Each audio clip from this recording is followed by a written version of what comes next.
السلام عليكم ورحمة الله وبركاته، مساء الجمال والجودة. أهلا ومرحبا بكم مرة أخرى في برنامج زبود كاست. ضيف النهاردة ضيف مميز، ضيف غالي عليا، ضيف العبان، ضيف بيتميز بالدحلبة، دحلاب كده. انا احب الدحلب. ضيف ضيف النهارده مليء بالمعلومات المهمه جدا اللي احنا حابين ان احنا نستخرجها منه.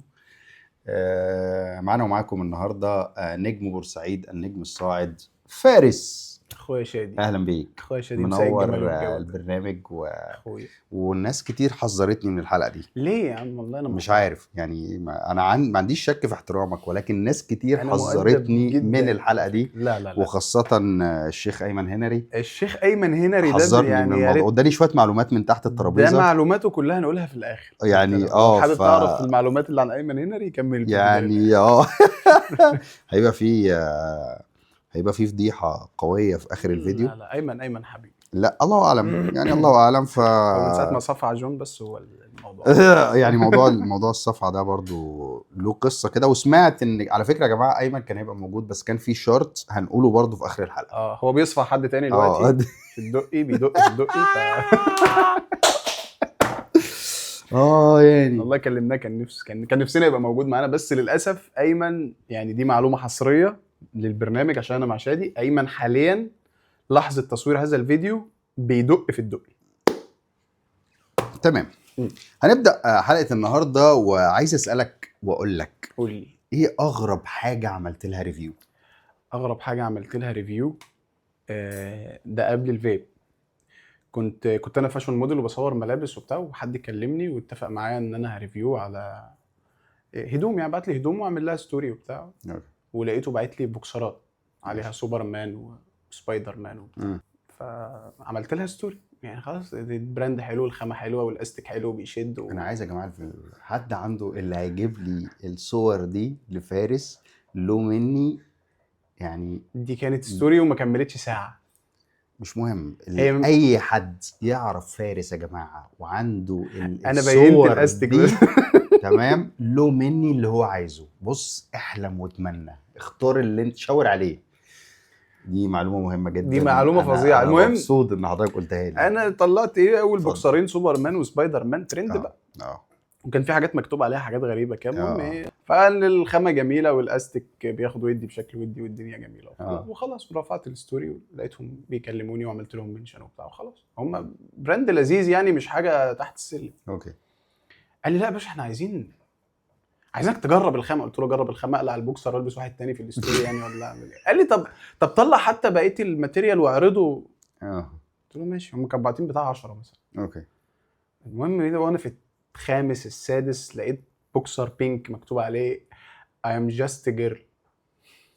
فكلمتهم قلت له باشا. قال لي ما هو احنا بنخاطب كل قلت له لا ما تخاطبش باشا، الانستا باي بتاعك بعد اذنك. هو كان بيخاطب. هو شايفك ازاي؟ شايفني بقى. هو شايفني من العيال اللي بتتشات وبتشير. قلت له لا انا سحلاوي هو شافك ازاي يا صاحبي؟ شافني هو ما شافنيش، واللي عمله هو ما شافنيش اصلا. بس كان هتبقى حكايه. تخيل كده يا جماعه، ما تتخيلوش يا جماعه. عايزين ما حدش في اللقطه دي المخرج يحط لنا تخيل لصوره فارس. ممكن المخرج لو حط التخيل ده انا شايف المخرج لمصلحته الشخصيه قاعد ورا الكاميرا وموافق. فانا يعني بتخيل كده فارس المخرج انا ليا داتا او استنوا شفتوا الصوره الجديده اللي هي فارس وهو قايم من النوم ولافف البتاع فوق كده، الفوطه هي بقت ستيكر يا باشا. ده انا وهو لابس مكتوب عليه ايه قلت لي؟ مساء الخير. لا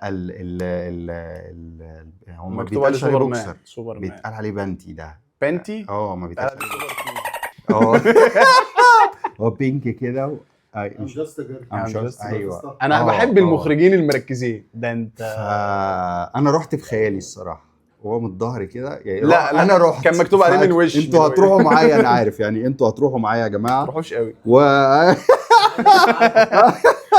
وفي الاخر دي فقره ان شاء الله مش هتشوفوها. لا هتشوفوها. مين اللي قال لك؟ طيب خلينا بقى نخش على السؤال الثاني. يلا. ايه اغرب موقف ليك مع يوزر؟ اغرب موقف مع يوزر؟ احنا عارفين طبعا ان فارس عنده سلسله محلات باسم فارس ستور. مم. فطبعا انت بتواجه اليوزر انا ما كتير. بواجهش غير اليوزر الغريب. حلو فأغرب ده. موقف اديني بقى واحد سوفليكس. واحد توت فروت. سوفليكس. سوفليكس توت فروت. يعني ايوه. بص، هو من اغربهم اللي انا كنت بتكلم عليهم، يعني الراجل اللي دخل اخد باف وعمل لي عايز الفليفر ده. ده كان من اغرب الحاجات. انا فاكر الموضوع ده. والتوباكو بس عايزين نحكي لي الناس والتوباكو بيستاكلو ده كان برضو من البيستاكيو. بيستاكلو اوكي. توباكو بيستاكلو. واليوزر اللي بيخش يقول تومباك، عندك تومباك مكسرات. بس تومباك دي حاجه مشهوره في بورسعيد ودمياط عامه. هو يعني ما هو بيجي تومباك لي بقى، المعسل. هو بمبوطي اللي داخل، هو عايز تومباك.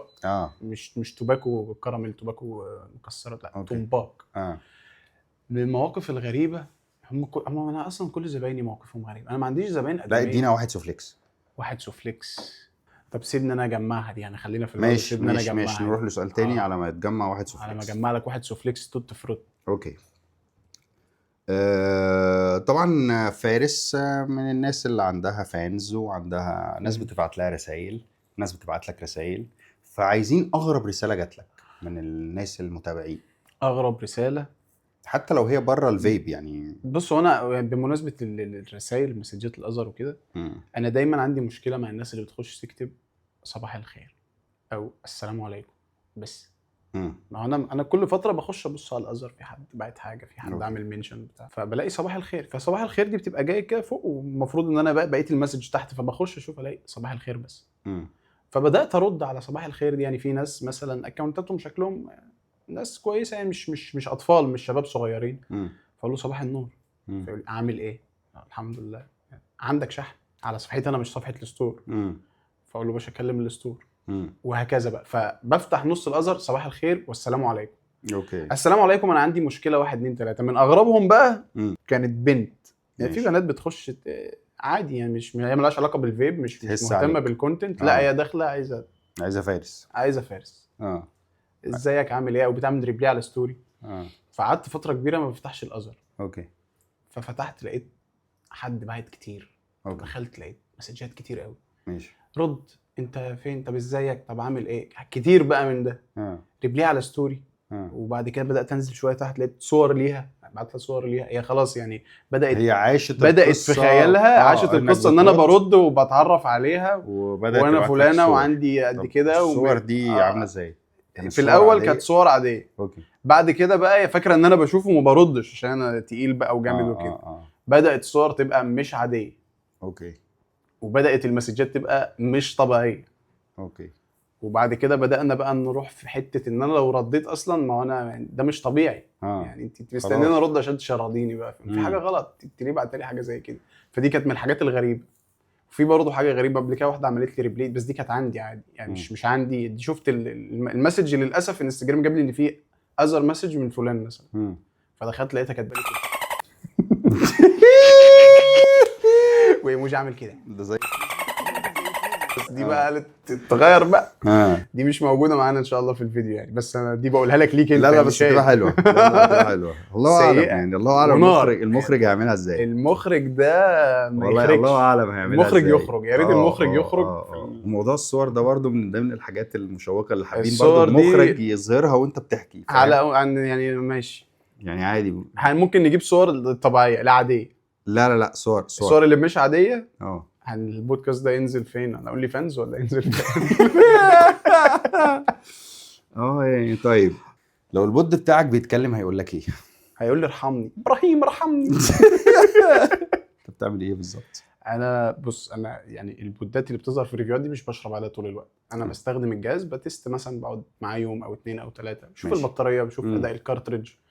بس انا في دايما انا اصلا ما بشربش على بود طول الوقت. يعني دايما معايا بود جنب المود والتانك.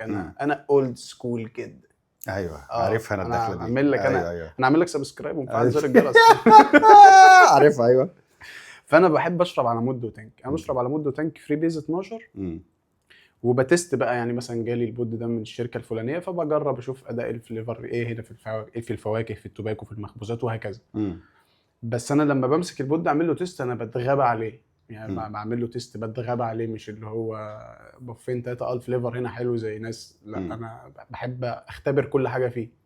والبود اللي بيلطع معايا بقى خلاص هو ده انا مبسوط منه وهستعمله كبود اساسي جنب الجهاز والتانك ده بيتعب نفسيا. يعني رسالته ليك رسالته ليك ابراهيم ارحمني. ارحمني. اوكي. انا مش عارف مين ابراهيم بس تمام. ابراهيم ارحمني دي المخرج عارفها، ده كان فويس كويتي. نكمل السؤال اللي بعده، ما تشغلش بالك هقول لك عليه بعد البودكاست. عايزين نرفع الحلقه دي يعني. انا شايف الحلقه دي فيها حاجات هلا من تحت حبيبي الترابيزه شلونك؟ كتير. هلا تيزي شلونك؟ طيب هننزل فليفر باسمك، لاين معين قرر ان هو قال لك الو مساء الخير. انا حصل معايا الحوار ده على فكره. مساء الخير يا فندم، انا عامل لاين كذا وعايز انزل فليفر باسمك، اسميه ايه؟ يسمي الفليفر ايه ولا الفليفر يبقى ايه؟ لا اسميه ايه؟ يسمي الفليفر ايه اللي باسمك. يعني الفليفر يكون ايه ولا يكتب ايه عليه؟ يعني يكتب ايوه فارس ولا ايه؟ ايوه بالظبط. هو كان في لاين عامل بس دي ما كانتش على اسمي، بس هي كان الازازه كان اسمها فارس، كانت توباكو زبده من اللاين يعني. مش عارف ليه سماها فارس ومش عارف ليه عملها توباكو زبده. وكانت بونبوني سكر بس اساسا. اوكي بس هو قال لك ان هو هيسميها ولا دي جت ما صدفه؟ قاليش، انا ما اعرفوش. لا انا طالب ستوك انا من عايز اللاين. عايز اتخيل ان هو قالوا ايوه فارس انا هعمل ازازه ليكويد باسمك، اسميها ايه؟ سميها احلى كلام.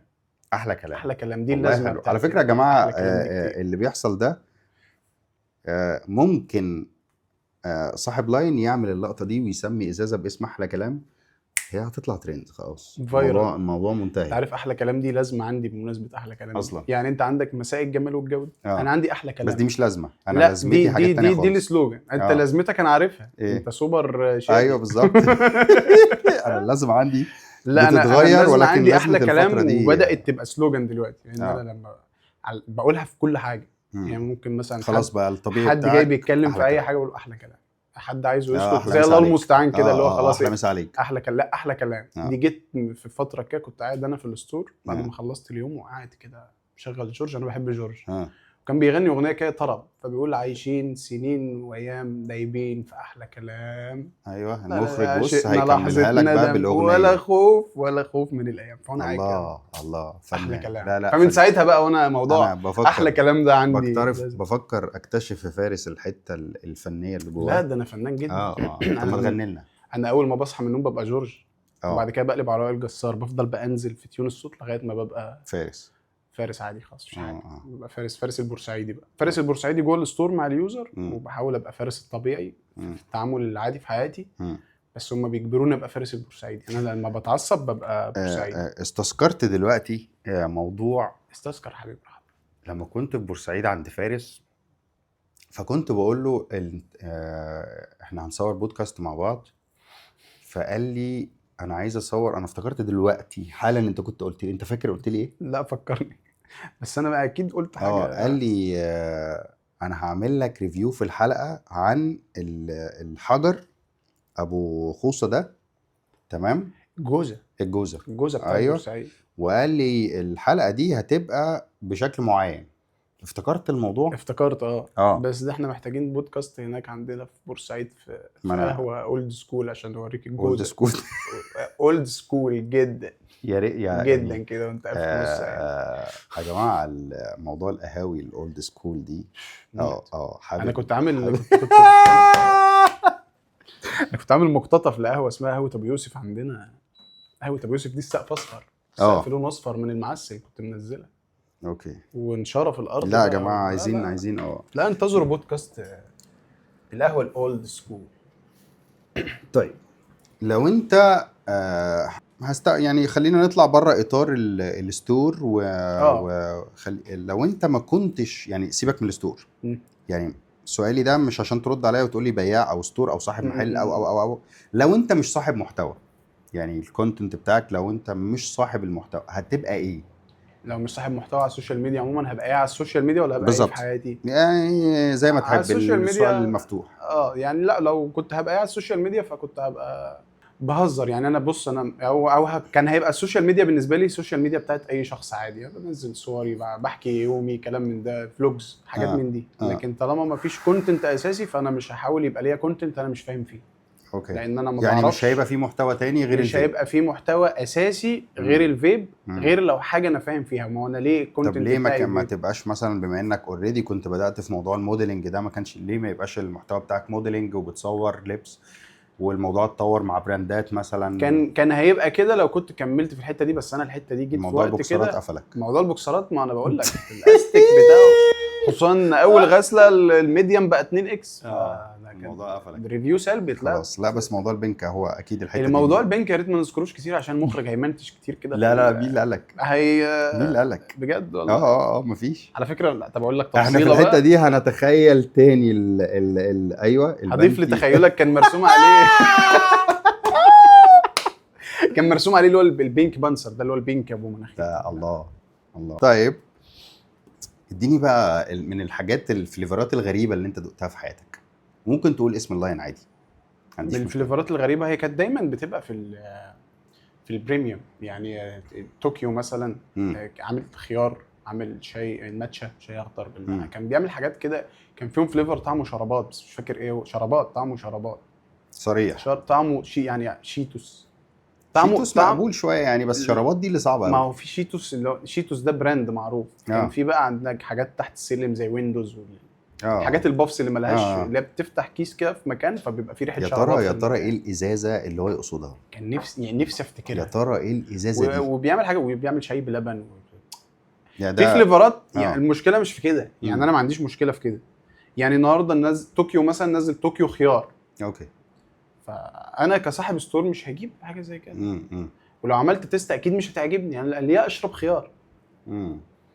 فلاقي بعد فتره يوزر داخل طوكيو خيار موجود، لا والله، يقوم لافف ظهره ومشي. هو جاي عايز طب في 90,000 فليفر في كل حاجه. هو عاجبه الخيار، عايز خيار، عايز طوكيو خيار، الموضوع منتهي. طب ده الازازه 30 مللي، انت كده محتاج فاهم. انت فاهم ولا مش فاهم؟ فاهم يا صاحبي، فاهم للاسف. يعني انت فاهم. المهم ان الفليفرات دي بعد فتره بتفايرل. يعني طوكيو شاي بلبن ده انا بتسال عليه كتير جدا. والناس بتتصل على صح موجود طوكيو شاي بلبن؟ لا والله مش موجود. خلاص، هو عايز طوكيو شاي بلبن. طب المشكله ان مفيش حاجه شبهه اقدر ارشحها لك. انت مفيش حد تاني مين هيعمل شاي بلبن؟ مفيش. فدي من الفليفرات الغريبه. حلو. هنخش على في الموضوع على طول. مرحله تانية بقى. خلاص كسرنا التلج، نخش بقى مرحله تانية. هي فريق الاحلام. بص يا سيدي، فريق الاحلام ده انت النهارده بتكون اقوى فريق ليك عشان تنزل الملعب بيه. حلو. فريق الاحلام ده هيتقسم معانا لكاتيجوريز، كل كاتيجوري بموضوع. يعني هنبدا مثلا بالليكويد بريميوم. حلو. مين خط الدفاع، ومين خط الوسط، ومين في الهجوم من الليكويد بريميوم. بعد كده هنروح على الليكويد المصري، بعد كده هنروح على الاجهزه، بعد كده هنروح على الديسبوزبل. حلو قوي. فاحنا نبدا دلوقتي بالليكويد بريميوم. وقول لي لو انت بتعمل من الليكويد بريميوم فريق، وده فريق الاحلام بالنسبه لك، ونازل بيه الملعب، مين هتحطه في الدفاع، مين هتحطه في الوسط، مين هتحطه في الهجوم؟ حلو ده. خش. هقول لك انا فيجاد في الهجوم. فيجاد في الهجوم. اوكي. فليفر ايه؟ احنا ممكن نقول سيريس مثلا، سيريس الكوبانو عموما. يعني سيريس الكوبانو ده في الهجوم ده مفيش حد هيعدي منه. هو رايح عارف هو رايح فين. مفيش نيكوتين وفليفر وكواليتي وكل حاجه. خط الوسط، بس انا ضعيف في الكوره شويه، انا مش على الله زيك. انا على الله. انا عارف ان ده هجوم، ده وسط، ده دفاع. انا اصلا نفسي اعرف خط الوسط ده بيعمل ايه، بس ما اعرفش. هو بيروح هنا وبيروح تقريبا ده اللي هو ممكن يدافع وممكن يهاجم. ايوه. ملوش لازمه تقريبا يعني. الله اعلم برضه، عشان بتوع الكوره ما حدش يمسك علينا غلطه. احنا على الله. طب على ايه؟ يعني ماشي. طيب خلينا نسيب خط الوسط دلوقتي، خلينا في خط الدفاع. يلا. مين خط الدفاع ده؟ اللي هو ما ينفعش حد يعدي منه. مظبوط. او ما فيش حد بيعدي منه. احنا ممكن نقول رايب فيب مثلا. اوكي. لا، رايب فيب في الحته دي هو عندهم يعني عندهم تنوع. هم كده الفي سي تي اللي هي الفي سي تي البيزك العاديه، فانيليا كاستر توباكو، دي ما فيش حد بيعدي منها. هم عندهم حته بقى اللي هو كل شويه في ابديت. سيريس اصلا بتاعت الفي سي تي اتغيرت في اف سي وبولد وقصص. هو عارف نقطه القوه بتاعته فين، وبدا يظبط عليها ويحط بقى يعمل ميكسات مظبوطه. بالمناسبه هو في الفاكهه انا مش أو في الديسبو حلو، في الليكويد ما كانش افضل، ما كانش اضافه، مش زي الفي سي تي، مش نفس المستوى بتاعه. خط الوسط ممكن نحط، خط الوسط ممكن يدافع وممكن يهاجم. ممكن نحط، انا مش عايز احط طوكيو لان هو، بس هو ده وضعه يعني بالنسبه لي، من وجهه نظري انا هو ده وضعه. هو يعني ممكن اقول بازوكا، بس هو طوكيو اقوى كمبيع. احنا بقى نتكلم في السوق كمبيع. مظبوط هو لوجيك يعني. طوكيو اقوى، يعني طوكيو ممكن يعني يقدر يبقى مدافع لو خط الوسط، يعني لو دي مهمه خط الوسط، لان انا زي ما قلت لك ضعيف في الكوره ان هو ممكن يدافع ممكن يهاجم. فهو طوكيو يقدر يهاجم عادي جدا ويبقى مع فيجاد ويروح، وممكن يدافع ويبقى مع رايف فيب ويبقى موجود. النهارده بظهوره القوي وتطوره السريع ده، فهو لا ده هو موجود. فاحنا كده خط الهجوم فيجاد، خط الدفاع رايف فيب، خط الوسط طوكيو. اوكي حلو قوي. طيب لو رحنا على الليكويد المصري ده هتبقى مدعكه. ده هتبقى خراب على الكل. والله مدعكه. شكلها ازاي دي؟ عفوا. دي كبيره قوي، ده 900,000 لاين. انت بقى سمي يا باشا، سمي يا جماعه. ويعني الفقره دي مقصوده للمشاكل. يلا بينا. ماشي. خد بالك انا متخيل في الحلقه اللي بعدك هيبقى في ضيف عزيز عليا يعني استاذ عمر، هو خلق ليعترض. ففي الفقره دي انا متخيل هيقول لك الكره دي مضيعه للوقت وكلام فارغ. لا ويا ريت. هيقول لك مفيش، انا مش شايف لاينات مصري اصلا.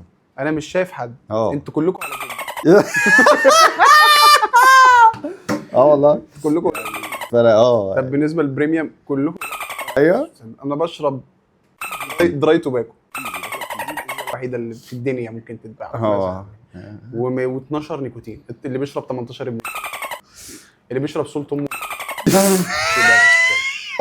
اللي حالق مولد، بيشرب سوبر كولا عموما. ايوه اللي بيشرب ريد بول. نرجع للحلقه. يلا يا ريت خش على المصري. احنا نلغي حلقه عمر منعا للمشاكل. طيب ليكويد المصري. ما هو اصلا سوق عجيب، سوق في تغيرات كتير. يعني خلينا على اخر واقع في هذا السوق اللي احنا بنتكلم دلوقتي حالا. فاحنا دلوقتي بتاريخ النهارده في شهر 11 2025. مين هنحطه في الدفاع؟ مين هنحطه في الوسط؟ مين هيحطه في الهجوم؟ طيب وانا المخرج فهمني واحنا بنعمل اسبريسو فهمني شويه حاجات كده، معلومات كرويه. ايوه الله يبارك لك. ان خط الدفاع وخط الهجوم وخط الوسط دول مهمتهم ايه؟ ماشي. وانا نسيت دلوقتي حالا اول ما بدانا تصوير. مش مهم يعني، خلينا نرجع. خلينا في نفس النهج بتاع ان احنا عندنا. هو تقريبا قال ان ان خط الوسط ده عنده المثابره تقريبا. يعني شكل مش مهم عنده سمي هقول لك انا خش. بس انا هقول لك ما بيهمناش. انا عندي ان خط الهجوم، خط الدفاع ده اللي هو موجود على طول في السوق. اوكي. موجود على طول في السوق وبيعمل حاجه بكواليتي ثابت وموجود. ماشي. انا عندي انا هتكلم عن التوباكو لان انا مش قوي في الفواكه. اديني في كل الموضوع يعني كصاحب محل هنا، مش كفاهم يعني. بتشوف الفرايتي كلها لان بص خلينا متفقين. اصل انا عندي لاين واحد. حاجتي الشخصيه يعني استخدامي الشخصي ده كده ده ليا يختلف تماما عن السوق كله. ده كده بالظبط. فخلينا لا الموضوع هنا في العامه. انا عندي لاين واحد ممكن اعمل بيه التشكيله كلها، بس في ناس كتير هتزعل. زي ما تحب. يعني انا عندي لاين واحد ممكن اعمل بيه التشكيله كلها واتكلم على فليفرات مثلا. زي بس بلاش عشان يزعلوا يتقمصوا. هو اصلا صاحبه يعني اعوذ بالله ما تحبوش اللي في الدقي. بيدق هناك. والله كنت عارف. اللي بيتفرج على الحلقه من الاول هيبقى عارف مين صاحب اللاين اللي في الدق. اللي بيدق في الدق. طيب احنا ممكن نقول لاين خط الدفاع اللي هو على طول موجود وثابت على الكواليتي بتاعه. ماشي. احنا ممكن نقول ارورا. هو ده من اكتر الحاجات اللي يعني في الدفاع هيبقى ارورا فليفر جولدن راي. ده ثابت موجود محافظ على مكانه. اوكي. مهما تكاثرت الاقاويل وطلعت ترندات والسوبر كول دلوقتي فوق، لا التوباكو فوق، لا الناس عايزه مخبوزات، هو باشا بيعمل لك ازازه بيزك. بتحب التوباكو او داخل الفيب جديد عايز تشرب توباكو، ازازه خد الموضوع منتهي. ازازه تحت بند ما بتخيبش، تديها لاي يوزر هي هتيجي معاه. لذيذ. لسه جديد بتبطل، لسه جديد داخل الفيب جديد قديم، الموضوع منتهي. مفيش يوزر ما عداش عليها. تقول له ارورا هي في ذهنه كده موجوده جولدن ري، ارورا يعني جولدن ري. اوكي. فده خط الدفاع بتاعنا. وسط. خط الوسط. نروح على الهجوم. طيب نروح على الهجوم. مين جاي في بالك اكتر، وسط ولا الهجوم؟ خط الهجوم المخرج زي ما قال لي برضه ان هو بيبقى لاين بيشوط، يعني اي حاجه جديده بيعملها بتطير رايحه سوفليكس توت فروت اوف طخ تش بوم طخ. ده برستيج. اوكي.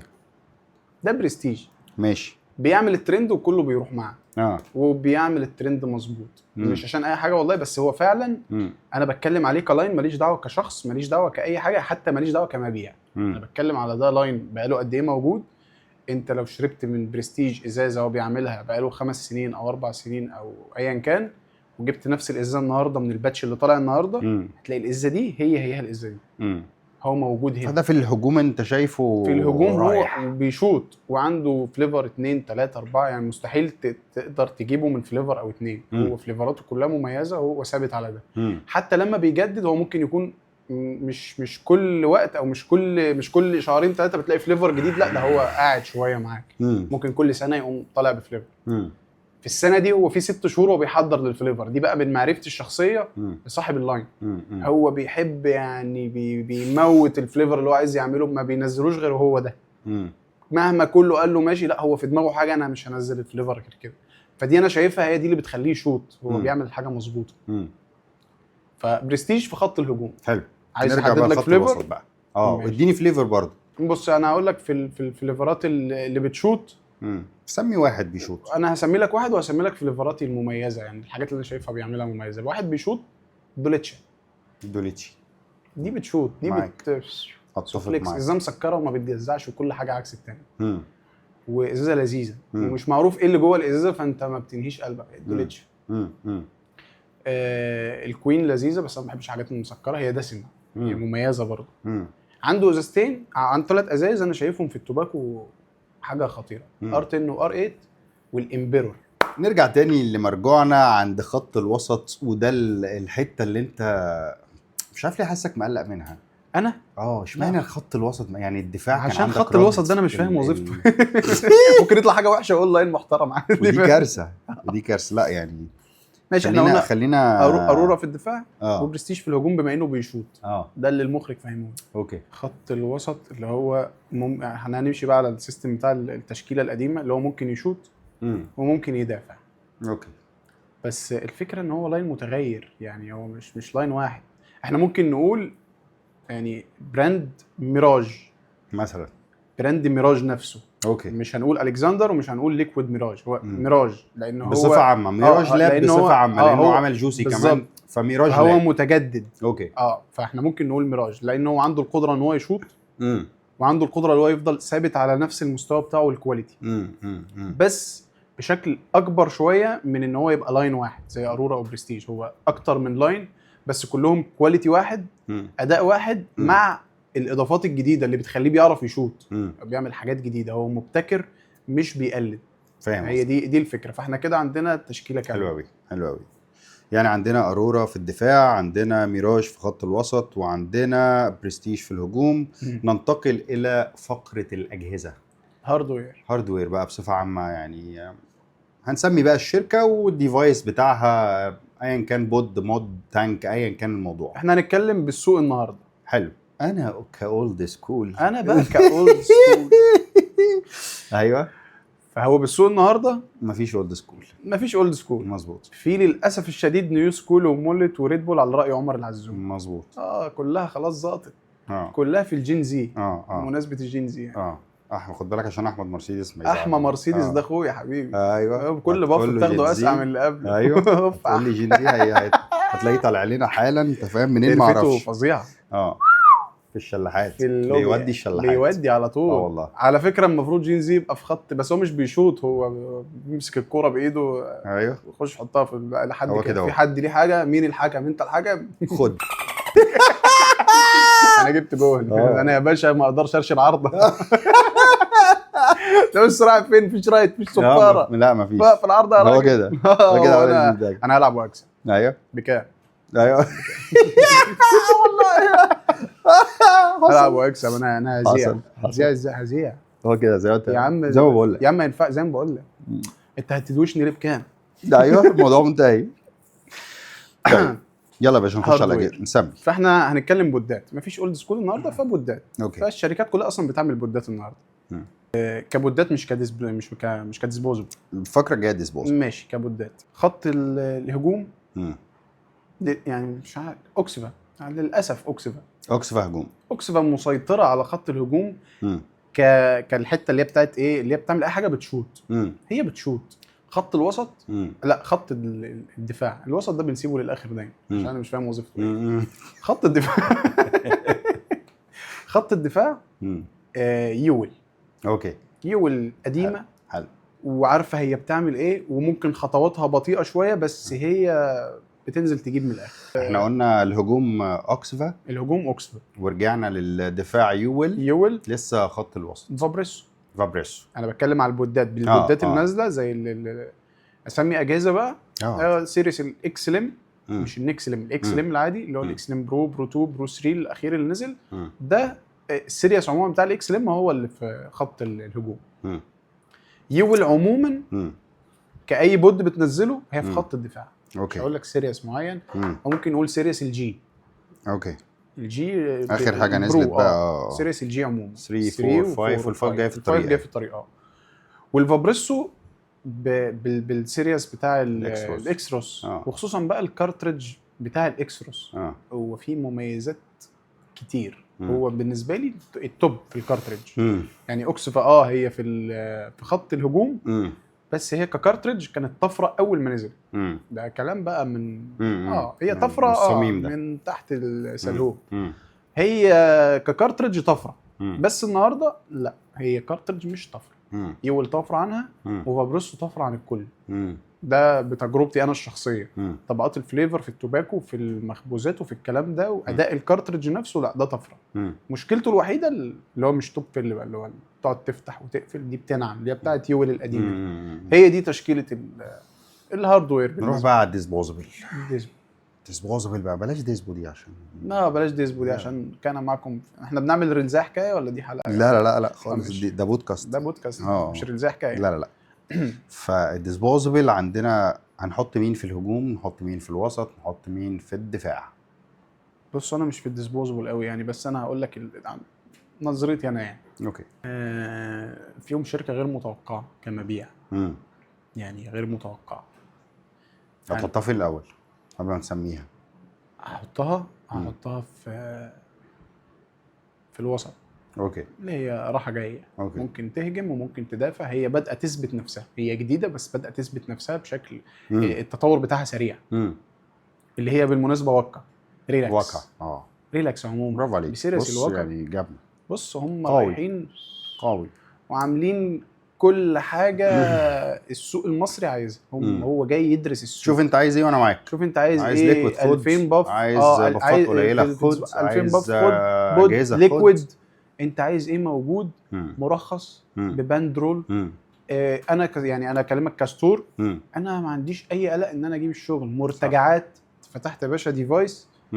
غير ال 2000 باف. ال 2000 باف الوحيد اللي ضمانه انت وانت في الستور. انت تعمل عليه تيست وبعد كده تديه لليوزر يفتحه هنا في الستور. لو حصل فيه اي حاجه مش بتاعتي.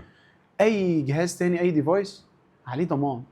انت معروف ان ده جهاز 15000 30000 باف، فانت هتاخد الديفايس هتشتريه وهتمشي. رجعت لي بكره او بعده الديفايس فيه مشكله، هاته يا باشا. برفع التليفون على المندوب او الموزع اللي منزل الشغل، عندي 1 2 3 مرتجع. بيبعت لي الاوردر بالزيادات وبشحن له الباقي. شكرا. البوت سيستم اللي عاملينه هو مش اقوى حاجه. بس في الفكره بتاعته اقوى حاجه. يعني ايه بوت سيستم عليه ضمان سنه ضد عيوب الصناعه. شحنته فاست تشارج، احصل فيه اي حاجه، سوكت زرار، اي حاجه حصلت فيه باظت، سنه كامله هو بتاع الشركه وبتاخد ديفايس جديد مكانه. فهي دي الحته اللي انا بكلمك فيها تطور. هو دخل شاف السوق ده محتاج ايه، عايز ايه، طب متاح يا باشا. اكسترا على ده كمان انت كاستور انت مش ما تقلقش من اي حاجه. مرتجعات موجود، باندرول موجود، مرخص، فواتير، كل حاجه في الدنيا موجود. سوفليكس توت فروت جدا على الاخر فوق تحت. زي ما تقول احلى كلام. نحط مين في الهجوم؟ نحط في الهجوم 1000 بار. لا تدور ولا تحتار. لا تدور ولا تحتار. هم من زمان وهم اللي بيعملوا الترند، وبعد كده الباقي بيجي. عشان كده إلف بار في المقدمه. في حاجات دلوقتي كتير في السوق، بس إلف بار هي تقريبا اول حد عمل كل حاجه موجوده دلوقتي. لوست ماري تاريخ قديم. فعلا الديسبو والاكسترا ايس والكلام ده كله بينزل إلف بار، وبعد كده بينزل بقى البراندات التانية بتعمل. مؤخرا اللي ثابت، احنا قلنا في خط الهجوم إلف بار اللي ثابت ده اللي هتحطه في الدفاع. المفروض الدفاع ده اللي مفيش حد بيعدي منه. مين بقى اللي مفيش حد بيعدي منه؟ مش عارف. انا قلت اجمد براندين بالنسبه لي. مين محدش بيعدي منه بقى دي؟ لا احنا ممكن نغير، ممكن نخلي إلف بار هي اللي في الدفاع. اوكي. مفيش حد بيعدي منها وهي بيعملوا، لكن اللي بيشوط اللي بيشوط الاوكسبار. حاليا هو بيشوط. الماركتنج والميديا بتاعته وان هو جاي من ورا اوكسبا والكلام ده، فهو بيروح بيبدا يروح. فهي دي ممكن نحطه في خط انا متوقع ان السيريس اللي جايه كمان هي لسه ما نزلتش. تراي فيوجن الجهاز الجديد بتاعهم هيروح في حته تانية، وخاصه ان الفليفرز بتاعته اتغيرت بالكامل. اوكسبار نزل عمل تيست لكل الفليفرز البوم طخ بتاعت السوق المصري اللي الناس بتحبها، ونزلها في السيريس اللي لسه هتجيلنا. هي دي بقى التريكات اللي انا بقول لك عليها. وخد بالك يعني على اول السنه السيريس دي هتبقى موجوده، تختلف كليا عن اي اوكسبار جربناه في حياتنا اصلا، ودي معموله خصيصا للسوق المصري بتاعتنا. رايق جدا. ما هو ده اللي خلاني، يعني هي الخطوات بتاعت ان انت بتدرس السوق هي دي 80% من نجاح المنتج. طيب يبقى احنا كده سمينا اوكسبار وسمينا إلف بار وسمينا ريلاكس. بكده نكون خلصنا فريق الاحلام. ما ينفعش نعمل فريق الاحلام اشخاص. فريق الاحلام ده هيبقى مرجع لناس كتير ده بجد. طيب اكتر فقره انا بحبها في البرنامج الصراحه، اكتر فقره بقى ربنا يستر. قول الحق. قول الحق. انا اديني في الحق، ما تجليش يعني. بص وعشان نبدا قول الحق لازم تقول القسم ان انت هتقسم ان اي حاجه هتقولها هي الحق. اقسم بالله العظيم انا حافظ مخلصا على كل الكارتريدجات اللي موجوده. ايوه نقول القسم. والله العظيم هقول الحق. عمرك بعت لحد جهاز وكنت عارف ان الجهاز ده تعبان؟ لا كتير. اوكي. ما الموضوع منتهي. جامد. احنا بنبيع. صراحتك عجبتني قتلتني. عارف انت ده ما فكرش كتير والله العظيم. حلو. مين اللاين اللي ما كنتش بتحبه بس كنت بتجيبه عشان الناس بتطبل له؟ ما كنتش بحبه ولا كان هو مش احسن حاجه؟ لا يعني انت بتحبوش وانت عارف ان هو لا انا ما فيش بس الناس بتطبل له فهاته. بص لا هي مش كده. هو اي حاجه الناس عايزاها عندي في الستور دي بتبقى موجوده. اوكي. بتختلف بقى انا هجيبها او مش هجيبها على الكواليتي اللي جواها. بص انا ما عنديش ازازه في الستور ببيعها الا اذا كان ان انا ممكن افتحها واحط منها في الجهاز بتاعي واشرب منها. مش هشرب منها مش هبيعها. دي قولا واحدا. بيطبل له والناس بتسال عليه. مستحيل. لو الازازه فيها مكسب 100 جنيه. اوكي. مفيش كواليتي اول. طالما مش هشربها خلاص مش هبيعها. فليفر انت مش بتحبه وزبون داخل بيسالك عليه هتقول له ان هو جامد؟ بص هو انا قبل ما بقول جامد على حاجه بقول جامد بناء. ما انا بقول لك ما هو انا الزبون داخل وبيقول لك ايه رايك في الفليفر ده، بياخد رايك بقى. لا ايه رايي في الفليفر ده؟ رايي انا هو مش حلو. بس انت بتحب ايه؟ انت بتحب الحاجه المسكره. انا النهارده باخد بذوقك، بشتري بذوقك. بذوق انا؟ لا مش حلو. انا مش، ما هو بذوق انا. لو انت بتشرب بذوق انا لا هو مش حلو. اوكي. ما هو ده ذوقي. واحد من اصحاب المحلات التانية بيسرق افكارك وستايلك، هتسميه؟ يعني عندك الجرأة ان انت تقول لي هو مين بيسرق افكاري كستور وكفارس؟ كستور وافكارك وستايلك هو انا مش محتاج اسميه. هو الناس اللي بتتفرج علينا اكيد مسميه مش واحد، مسميه 10. سمي لي واحد. لا هو ايه اللي لا انت خايف؟ لا مش خايف يا عم. طب بس ايه طيب؟ نزعل الناس مننا. كل الناس كلها اخواتنا وحبايبنا. سمي واحد. في واحد بيسرق لك يعني ده افكارك، انت عارف ان دي افكارك. يعني مثلا بعيدا عن المحتوى لو حد سرق المحتوى بتاعك او قلده دي حاجه حلوه ماشي، انت ده راجل جميل، مؤثر، ده موجود، طبيعي، هو ده ما اللي عنديش موجود. ما عنديش مشكله فيه. بيسرق افكاري في الاسطول، ولكن ستايلك وعروضك ومواضيعك وافكارك اللي انت بتقدمها في الستور، فاكيد في منافسين. ده كده كده حلو، ما عنديش مشكله مع التنافس، بس المنافسين، لكن التقليد المنافسين واللي بيقلدوا انت خايف.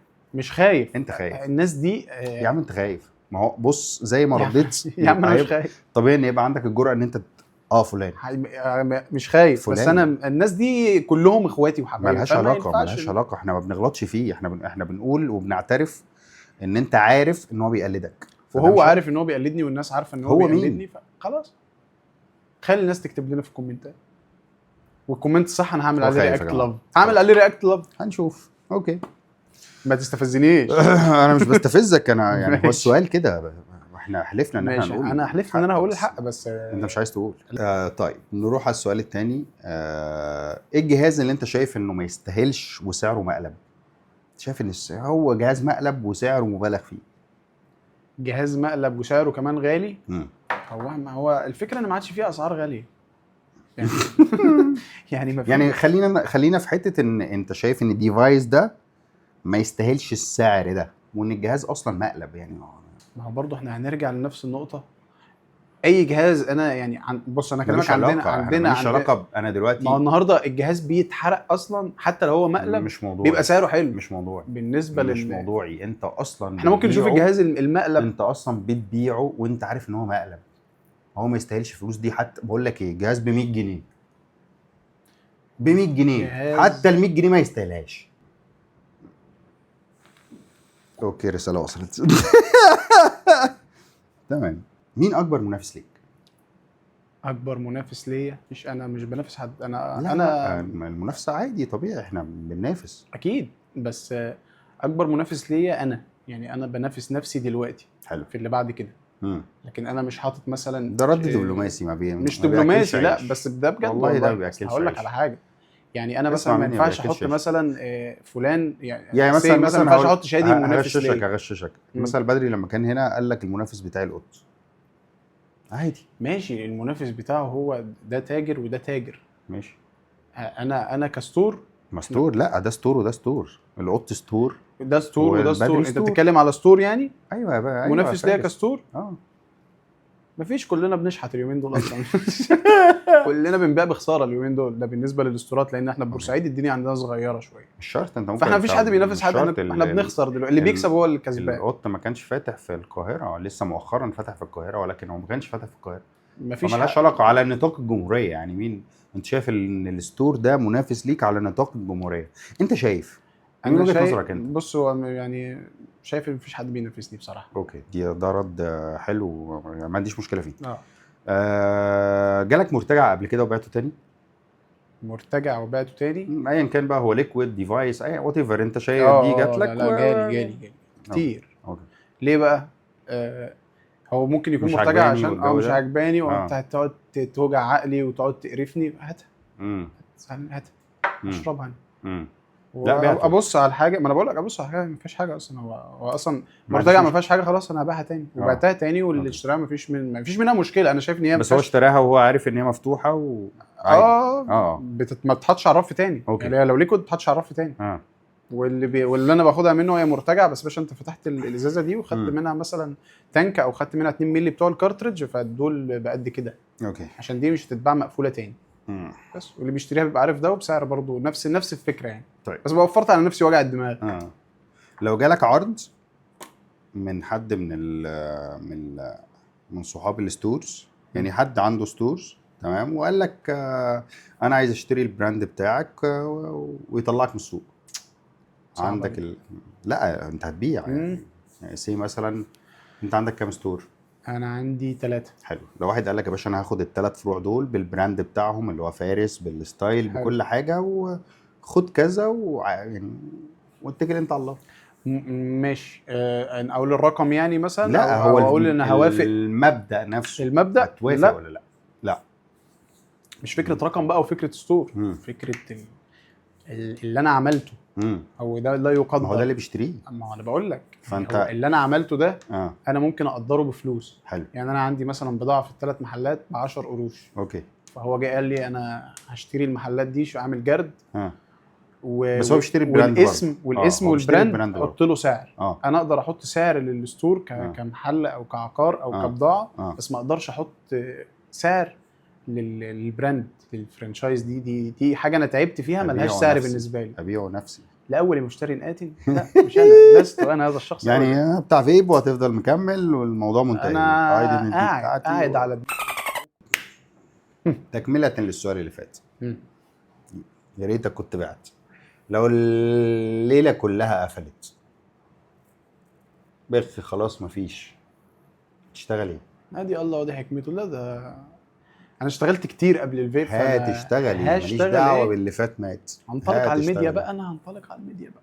ما هو مفيش فيب خلاص يعني. هنطلق على الميديا في الفيب.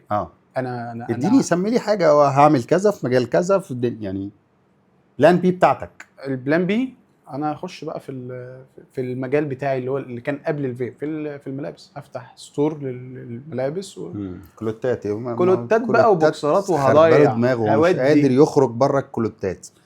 المخرج برضه هيدخل دلوقتي بالمناسبه هقول لك على حاجه. تعرف ان اغلى سالري الموديل بيبقى بموديل البوكسرات.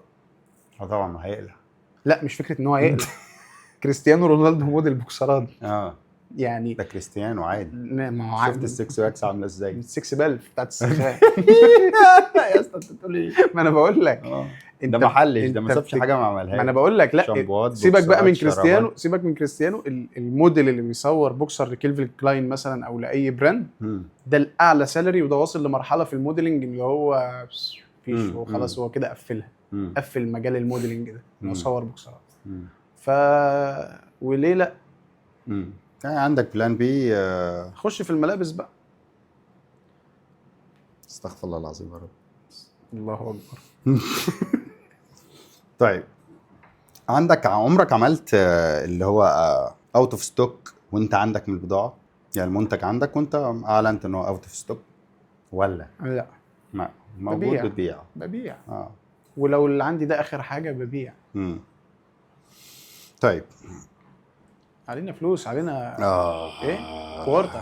يبقى السؤال كالتالي قبل ما نختتم حلقه النهارده حابين نعرف من فارس مين هو صانع المحتوى اللي انت شايفه مش في المكان بتاعه، ومين صانع المحتوى اللي انت شايفه اكبر منافس ليك؟ اللي انا شايفه انا ممكن اقول لك الاثنين شادي اصلا هو مكانه ما انا طلعني بقى بره الحدوته. انا مش صانع محتوى. انا على الله. انا على الله ان شاء الله. انا جاي معاكم كده بس مين اكتر صانع محتوى مش في المكان؟ يعني انت شايف انت بتعمل ايه هنا؟ بص هو احنا لو 10 في 8 مش في مكانهم.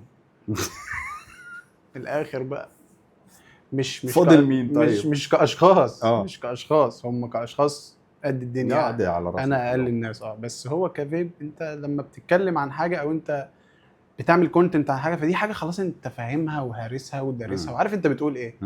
هي الفكره مش في ان الجهاز ده هتدوس 5 تكات هيفتح 5 تكات هيقفل فاشتري الجهاز ده حلو. هي مش كده. يعني ما سمي لي حد انت شايفه ان هو مش في الحدوته. يعني مش في الحدوته وجهه نظرك. يعني عندك مثلا عمر العزوني. عمر العزوني ده بيجيش معايا. عيل دمياطي بص حاجه صعبه. بس انت بورسعيدي وبتاع بورسعيدي فانا الضمايطه ما بيحبوش البورسعيديين. لا ولا عادي الضمايطه والبورسعيديه حبايب واخوات. حبايب الا انا وعمر العزوني. اوكي. يعني انا عندي عمرو العوادلي في ده حبيب ده ستور. عمرو العوادلي ده حبيب في دمياط. الضمايطه مش زي ما الناس بتقول الضمايطه يعني رجاله زي العسل محترمين واخواتي ورجاله. عمر العزوني ده بقى ما هو طالع ينتقد كل حاجه. انا عندي مشكله مع اللي بيبقى عمرو بيلا اللي هو عايز ياخد مكان عمرو بيلا اللي هو انا كل حاجه في الدنيا. اللي هو السوبر كول ده اللي بيشربوه كلهم كذا. ايوه. اللي حالق مولد. انت مالك يا عم اللي حالق مولد؟ يا عم هو في حلقه كده بجد؟ المولد اللي هو لا انا قصدي في حلقه هو عملها حلقه هو اتكلم فيها عن الحلقه. انت في اول كل حلقه بتقول ايه؟ سيد جمال الجد هو في كل حلقه بيقول لحلقه اصلا هو لازم يعني بيتكلم عن ان السوبر كول مضر اه واللي بيشربه حالق مولد. موضوع منتهي بالنسبه له. اللي ما بيصليش حالق مولد، اللي ما بيشدش السيفون حالق مولد. هو عنده مشكله مع المولد. الحلاق اللي هو بيحلق عنده ما بيعرفش يتدرج غالبا. اوكي. فهو عنده تروما من المولد. انا ما بحبش المولد. يعني انا مش، انا اصلا يعني شعري ده مش ستايل، انا بريح عقلي. يعني انا ما بحبش انت صغير برضه انا بس بحير. عشان برضه تبقى فاهم. طيب ومين اللي انت شايفه منافس ليك؟ منافس ليا جدا بقى، انا عارف الاجابه. لا خالص. بص انا ممكن اقول لك ان مفيش حد منافس ليا، لان انا بعمل حاجه ممكن تكون مختلفه عن مثلا اللي بقيه الريفيورز والانفلونسر بيعملوها. ما بمشيش على الحيط اكيد. ايوه يعني ايه اللي انت بتعمله مختلف؟ يعني انا مش انفلونسر، انا ريفيور. في فرق بين دي وفي طيب ما في يا عم انسى اصلا، يعني خلينا يعني عشان نوضح بس انا محدش يعرف ينافسني يا عم انت دلوقتي عندنا انت بتقول ريفيور، دول اكتر حاجه في السوق الريفيور. يعني عايز اقول لك على حاجه، هم فاهمين الريفيور هو ما فيش انفلونسرز في السوق ده الا انت. تمام. وانا حلو. وانت يا حبيبي في ريفيورز كتير. ماشي. حلو. يعني ايه ريفيورز؟ واحد بيطلع يجرب ويطلع يقول رايه الشخصي في الحاجه اللي هو جربها. انا ما بشوفش حد بيجرب حاجه دلوقتي. انا بشوفه ماسك المنتج. يعني انا دلوقتي انا مثلا هشوف شادي لما بيطلع ما بيقولش الازازه دي مسكره والازازه دي مش مسكره. بيطلع يتكلم عن الهيستوري بتاع الازازه دي. الازازه دي متوفره فين وخامتها، يقول الكلمتين بناء على اللي انا سالت عنه. يعني بالزبط. انا بعمل الريسيرش، بيجمع داتا أيوة. عن المنتج. أيوة. وبيطلع يقولها في فيديو. حلو. ده مش هجرب. ما بيجربش. مظبوط. هو بيجمع داتا وبيقولها، وده من دي 1. بالظبط. الموضوع بالنسبه لي منتهي. بالظبط. الريفيور بقى يمسك الازازه. ايوه. وبيقول اللي شادي قاله. ايوه. وبيفتح الازازه. ايوه. وبيشمها. أيوة. وبيدوقها على بود. أيوة. وبيدوقها على جهاز وتانك. أوكي. وبيوصف الفليفر بتاعها. وبيقول خاماتها ايه. وبيقول مين يشتريها ومين ما يشتريهاش، مش على حسب الفليفر، على حسب نسبه السكر، نسبه النيكوتين. عفوا. سمي واحد. اسمي واحد ايه بينافسني؟ ما هو انا زي ما قلت لك، هو مفيش حد، انا مفيش حد بينافسني. مش عشان انا جامد، عشان انا ممكن اكون بعمل حاجه مختلفه. او انا دايما ما ببصش. يعني ممكن يكون في حد بينافسني بس انا مش شايف ان هو بينافسني. هو ممكن يكون بينافسني في خياله. بس انا في حته وانت في حته. ممكن انا اكون، شوف انت عامل ايه. اقول لك على حاجه، انا ممكن انا في ناس حاطه في دماغها ان هي بتنافسني وهم اعلى مني كفيوز واقدم مني. انا مش بنفسك، انا اصلا في حته وانت في حته. ممكن تكون في حته اعلى مني. بس انت بتبص لي من تحت فانت شايفني حاجه واو. انا يا باشا بعمل الحاجه المناسبه ليه. وكل الناس اخواتي وكل الناس حبايبي، بس انا ما حدش بينافسني. مش عشان انا جامد، عشان انا لوحدي، انا بلعب هنا لوحدي. انا بعمل اللي انا شايفه صح وانت بتعمل اللي انت شايفه صح. الدبلوماسيه الرائعه اللي انا ما بحبهاش في الحلقه بتاعتي. انا قد الدنيا، ما حدش يجي معايا من الاخر. يعني يا اما هتقلب نرجسيه بنت، انت فاهم. ما انت انت عمال تجي لي كده وتجي لي كده عايزني اسمي واحد. ما حدش بينافسني. لازم تسمي. ما هو انا ممكن دلوقتي انا عارف المنافس بتاعك. ما انا ممكن اسمي حد اشهره دلوقتي. يعني ممكن اسمي حد اعديه. وايه المشكله؟ ما هو ما تزق. انا ازقه بس ما مش كده. انا ازقه ممكن احط حد. ما انت دلوقتي ممكن اقول لك مين اللي بينافس شادي اصلا.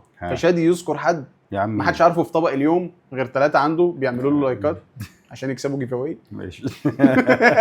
عارفهم دول؟ عارفهم. طيب بقوا ريفيورز. بقوا ريفيورز اصلا دلوقتي. فانا بكلمك احنا في الشلاحه. احنا جوه تحت. احنا ما وقعناش، احنا جوه في الحفره بس تحت، جوه تحت.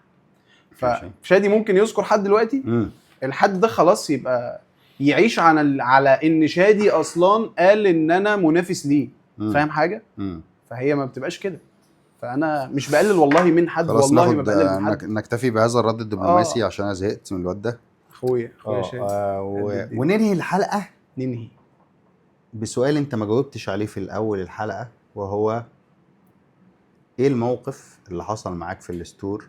اغرب موقف حصل مع يوزر. اغرب موقف حصل معاك في الستور مع يوزر. انت كنت هتحكي ونسيت وقلت لنا احكي لكم في اخر الحلقه. اغرب موقف فنيجي عند اخر الحلقه وتحكي لنا بقى. بص، هو من اغرب المواقف هو موقف مش كوميدي، هو موقف غريب. اوكي. كان عندي يوزر، هو مش شاب صغير، هو حد كبير. وقبل ظهور البودات الكلام ده من زمان، من ايام الاولد سكول. اوكي. الراجل ده بيشرب Y2K. فاكر واي 2 كي؟ طبعا من ايام الازازه القطاره، موجود لحد دلوقتي. لا بس ايام ما كان واي 2 كي فوق. واي 2 كي النيكوتين بتاعه كان حلو، فانت بتشرب ام تي ال على تانك ام تي ال، ال 12 بتاعه كان قوي. الراجل ده كان بيشرب 18 واي 2 كي على دريبر دي ال. الله. ده رقم واحد. رقم اتنين، كان معاه نيكوتين خام، فهو بيحط بيزود كمان. بيحط من القطاره وبيحط من القطاره بتاعت النيكوتين وبيشرب. انا عايز اقول لك اكسيل البف بتاعه بينفخ انا كنت بكح منه. انت بتعمل ايه؟ وهو كان بيتكيف كده. دي من اغرب الحاجات اللي انا شفتها، يعني هي مش حاجه كوميديه، هي حاجه غريبه. ده على فكره بقى اللي اكتشفته ان في من ده كتير، يعني في كتير قوي بيشرب ليكويد ام تي ال على تنكات دي ال. مظبوط. هو عايز الهيت دي. احنا عندنا في بورسعيد ناس بتعمل ايه يا باشا؟ معسل، اللي هو الطباك. كل قهوه عندنا، يعني ما عندناش حاجه اسمها في معسل بيتوزع على المحل على القهاوي، لا، كل قهوه تعدي الصبح تلاقيه فارش المعسل بتاعه في الشمس بيحمصه. مظبوط. وبيعمله بالعسل وبيجيب النشاره ويحط لها العسل، كل حاجه. هو بيعسل الوجبه بوجبتها بتاعت اليوم. في قهاوي بتعمل حاجه اسمها سبيشال، معسل سبيشال، اسمه معسل فنجس. فنجس ده بيدعكوه بابو فاس، عارف ابو فاس؟ طبعا، عشان يبقى حامي. اللي هو ابو فاس ده انت والله انت قلت اسمه فقس؟ ابو فاس. لا، فنجس. معسله فنجس دي بتبقى متعسله بعسل وابو فاس وبيرش عليها سكر. بتاخد بف، بتنتقل للدرك الاسفل من النار تحت، مفيش خلاص، مفيش، صدرك بيقع. سمعت انه بيحطوا عليه بلسم كمان. لا، بلسم ده ما بيبقاش المعسل. وهنا بننهي حلقتنا. لما فيها بلسم بقى مفيش. بيحطوا زيت دقن في الليكويد، بيحطوا زيت شعر، الراجل بتاع الفاتيكا. في ناس بتقول ان انا بحور الفيديوهات دي، فانا لو انا بحور او بالف فانا مؤلف شاطر جدا. ده حقيقي. انا حصل معايا الحاجات دي وكنت انا فاكر الموضوع اللي انت بعت لي الحلقه دي بتاعت الكوكونات. وقعدت اقول مين اللي بيعمل كوكونات قوي كده؟ مفيش. حتى انت دقته؟ انا شميت المحل ريحته اتقلبت. حاسس ان قاعد في بيوتي صالون. عند حمام زيت. بقول له انت الليكويد ده، هو كان بيحب ماي كلاود السيكريت كوكو. هي مش دعايه ليها يعني، بس هو كان بيحب الفليفر جوز الهند سك. فالازازه ب 130 جنيه 30 مللي، برضه 150 جنيه 18. قال لي الكبيره حلوه كده، الثانيه دي كبيره حلوه كام 17 جنيه. اشرب حاجه. وبورسعيد بقى جايه مستورده. هو ما شربش، هو حب يجرب. فهو ملا وحاول ياخد بف في الثاني. القطنه اول ما بدات تشرب دابر امله اللي كان بيحطه، تساقط الشعر عنده بقى اشتغل جامد. بس يعني نشكركم يا جماعه، وحلقه فارس يعني اتمنى ان هي تكون عجبتكم. اتمنى ان هي تنزل. واتمنى ان هي تنزل، لان الحلقه دي هتبقى ربنا يستر. الحلقه دي هتبقى ربنا يستر. والله العظيم. الحلقه دي بعنوان احلى كلام. احلى كلام. الحلقه دي بعنوان احلى كلام مع شادي اصلا. انا سعدت بيك والله. انا اسعد والله. يعني اتمنى ان ربنا يستر. انا اتمنى ان احنا نكمل، ان انتم موجودين. اتمنى ان مجال الفيبي يكمل واحنا نبقى موجودين، واحنا نكون موجودين معاكم. ومساء الجمال والجو. هلا حبيبي. هلا حبيبي.